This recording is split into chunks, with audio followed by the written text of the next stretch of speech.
आपकी राइटिंग बहुत अच्छी है, आप बड़े होकर क्या बनोगे? Police sir. इंशाल्लाह आप ज़रूर बनोगे।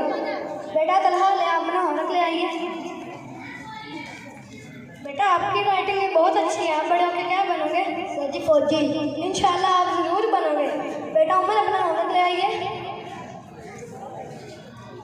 बेटा आपकी राइटिंग बहुत गंदी है, जैसे कोई डॉक्टर लिखता है जाकर किसी मेडिकल स्टोर वाले को चेक करवाओ। बेटा हमने अपना होमवर्क ले आइए। बेटा आपने होमवर्क क्यों नहीं किया? दिल क्यों नहीं किया? सर जी दिल करने होमवर्क करने का दिल नहीं था। कल करके आओगे? या सर करके आऊँगा। कल ना किया? सर जी परसों करके आऊँगा। परसों ना करके आए? सर जी 3-4 दिन बाद करके आऊँगा। 3-4 दिन बाद ना करके आए? सर जी मेरा नाम बदल दीजिए। ये मेरा बेटा बनेगा सियासतदान।